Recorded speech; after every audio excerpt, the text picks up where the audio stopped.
ఇప్పుడు ఏంటి ఇక్కడ ఆంధ్రప్రదేశ్లో కూటమి ప్రభుత్వం వచ్చింది. 1 మంత్ అయింది. పెన్షన్లు ఇస్తామన్నారు ఇచ్చారు. ఇసుక ఉచితమన్నారు ఇచ్చారు. ఎలా అనిపిస్తుంది వీళ్ళ పనితనం? ఏమైనా గతంలో చూసుకుంటే ఇప్పుడు కన్నా బెటర్గా ఏమైనా అనిపిస్తుందా? ఖచ్చితంగా కూటమి ప్రభుత్వం రావటం వల్ల ప్రజలు హర్షధ్వానాలు అయితే చేస్తున్నారు. కూటమి ప్రభుత్వం చేస్తున్నటువంటి పనులు, ఇది పింఛన్లు కానివ్వండి, టైం ప్రకారం ఇవ్వటం కానివ్వండి, అదేవిధంగా ఇసుక 2-3 రోజుల క్రితమే మనం చూసాము. ఇసుక గురించి కూడా ఖచ్చితంగా ఫ్రీగా ఇస్తున్నారు. అందరూ భవన నిర్మాణ కార్మికులకి ఎంతో ఉపయోగపడుతుంది ఇసుక ఫ్రీ విధానం అనేది. వాళ్ళ యొక్క ఉపాధి గత ప్రభుత్వంలో కోల్పోయినటువంటి ఉపాధి ఈ ప్రభుత్వం ఇసుక ఫ్రీ ఇవ్వటం వల్ల భవన నిర్మాణ కార్మికులకు ఎంతో మేలు చేసిన వాళ్ళు అవుతున్నారు. ఇన్ఫ్రాస్ట్రక్చర్ కూడా శరవేగంగా అభివృద్ధి చెందుతుందని ప్రజలు భావిస్తున్నారు. చూసుకుంటే గతంలో ఇసుక అనేది లేకపోవడం వల్ల కరోనా టైంలో భవన నిర్మాణ కార్మికులు చాలా మంది తినడానికి లేక బతకడానికి కష్టమై కొంతమంది ఆత్మహత్యలు చేసుకుని కూడా చనిపోయారు. దాని గురించి పవన్ కళ్యాణ్ అనే వైజాగ్ లో పెద్ద మీటింగ్ కూడా పెట్టారు. అది చాలా పెద్ద సెన్సేషన్ న్యూస్ అయింది. ఇప్పుడు చూసుకుంటే ఇసుక అనేది ఉచితంగా ఇచ్చి భవన నిర్మాణ కార్మికులు ప్రోత్సహించి ఖచ్చితంగా వాళ్ళ అభివృద్ధికి అనేది తోడ్పడుతుంటారా? ఈ ఇసుక పాలసీ అనేది వాళ్ళ అభివృద్ధికి తోడ్పడిద్ది. తినని రోజులు కూడా ఉన్నాయండి వాళ్ళ జీవితాలు. గత 5 సంవత్సరాల్లో తినని రోజులు కూడా ఉన్నాయి. ఈ ప్రోగ్రామ్ ముఖ్యమంత్రి గారు తీసుకోవటం ఎంతో హర్షించదగిన విషయం.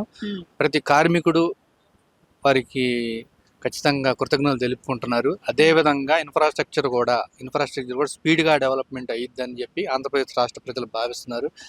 ఆ విధంగా డెవలప్మెంట్ కావాలని చెప్పి ప్రభుత్వాన్ని మార్చారు.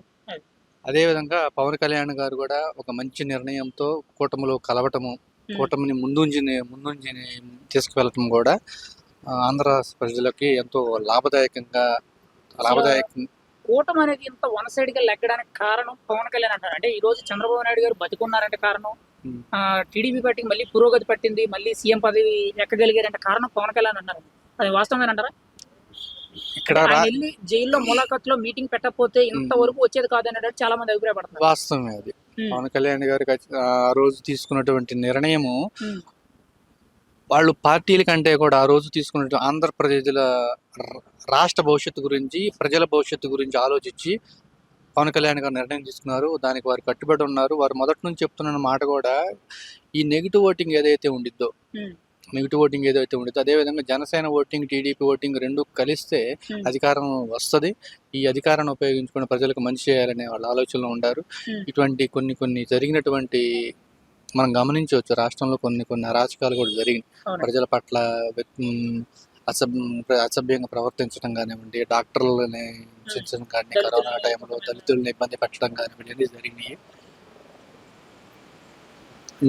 ఇప్పుడు ఉన్నటువంటి వారు రావటం అనేది, పవన్ కళ్యాణ్ గారు రాజకీయాలకు రావటం అనేది ఎంతో సుపరిణామం. ఇప్పుడు పవన్ కళ్యాణ్ వచ్చిన కాడి నుంచి కూడా ప్రతి ఒక్కటి కూడా కొంచెం స్పీడ్ గా జరుగుతున్నాయి అంటే చెప్తున్నారు. ఇప్పుడు మనం చూసుకుంటే రీసెంట్ గా ఒక 10 రైస్ మిల్లు కాకినాడలో ద్వారంపూడి రైస్ మిల్స్ అనేవి సీజ్ చేశారండి. అంటే అక్రమ రవాణా అని చెప్పి ఆఫ్రికా దేశాలకి మన ప్రజలకు అందాల్సిన బియ్యాన్ని పక్క దేశాలకి ఎక్స్పోర్ట్ చేస్తున్నారు అన్నట్టు నిన్న కూడా రీసెంట్ గా 2 రైస్ మిల్ సీజ్ చేశారని చెప్పి మనకైతే అవుతుంది.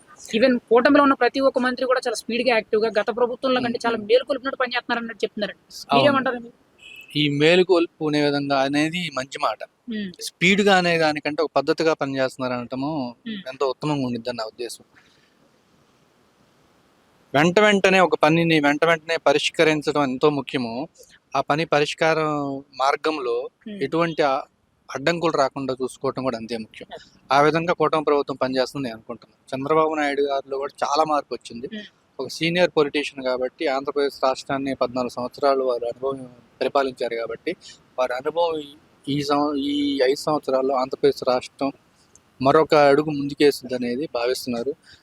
వారి యొక్క రాక మరీ ముఖ్యంగా నిరుద్యోగుల్లో ఉద్యోగాల కోసము ఆశిస్తున్న వాళ్ళల్లో వారి యొక్క రాక కోసం ఎదురు చూశారు. అది వచ్చింది.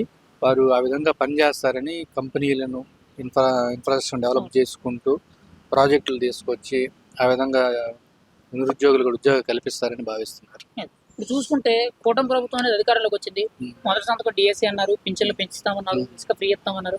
ఇలా ఒక్కొక్కటి కూడా ప్రభుత్వం ఏవైతే హామీలు ఇస్తున్నారో అన్ని చేసుకుంటున్నారు. కానీ ఏంటంటే వైసీపీ తరపు నుంచి ఓపెన్ గా మాట్లాడుకుంటే ఉమ్. చేసేవన్నీ కరెక్ట్ కాదు, నెల రోజుల్లోనే రాష్ట్రాన్ని అంధకారంలో గెట్టారన్నట్టు కొంతమంది వైసీపీ నుంచి మాట్లాడతారు. నిజంగా మీకే ఏదైనా పాయింట్ ఆఫ్ వ్యూ అలా అనిపించిందా ఈ నెల రోజుల్లో ఎక్కడైనా ఇబ్బంది జరిగినట్టు?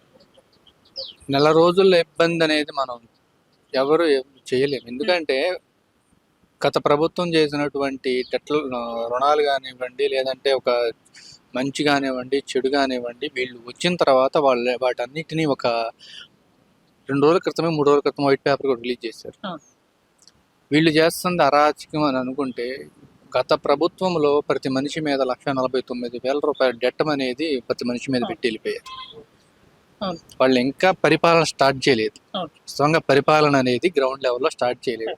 గత ప్రభుత్వం ఏమేం చేసింది, వాటి వల్ల జరిగినటువంటి మంచి ఏంటి, వాటి వల్ల జరిగినటువంటి చెడు ఏంటి, ఆ చెడు ఎక్కువగా ఉందా, మంచి ఎక్కువగా ఉందా, ఆ చెడు ఏదైతే జరిగిందో అది ప్రజల మీద ఏ విధంగా ప్రభావం చూపుతుంది అనేది వాళ్ళు ఒక రిపోర్ట్ తీసుకుంటున్నారు, రివ్యూ తీసుకుంటున్నారు. సిఎస్ నుంచి కానీ, మినిస్టర్ సంబంధిత డిపార్ట్మెంట్లు కానీ.